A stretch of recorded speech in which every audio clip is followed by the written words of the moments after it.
इसमें मौसम आमतौर पर शुष्क रहने का पूर्वानुमान दिया गया है और इसमें जो अधिकतम तापमान है, अगले 24 घंटा तक कोई बड़ा बदलाव नहीं रहेगा।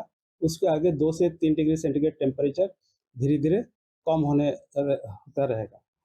और जो हमारा तटीय क्षेत्र है, उत्तर गुजरात की तटीय क्षेत्र और दक्षिण गुजरात की जो तटीय क्षेत्र है, इसमें अधिक आर्द्रता के कारण और जो अधिकतम तापमान है सामान्य से ऊपर होने के कारण हॉट एंड ह्यूमिड कंडीशन बनी रहेगी अगले 24 घंटा तक। और जो कोस्टल क्षेत्र में अभी जो पवन का दिशा है, पश्चिम से उत्तर पश्चिम दिशा से पवन चलने का स्थिति बनी रहेगी और जो स्पीड रहेगा 15 से 20 नॉट, गस्टिंग टू 25 नॉट रहेगी। जो 25 नॉट जो गस्टिंग स्पीड हो रहा है, इसके कारण है स्टीप प्रेशर ग्रेडियंट के कारण।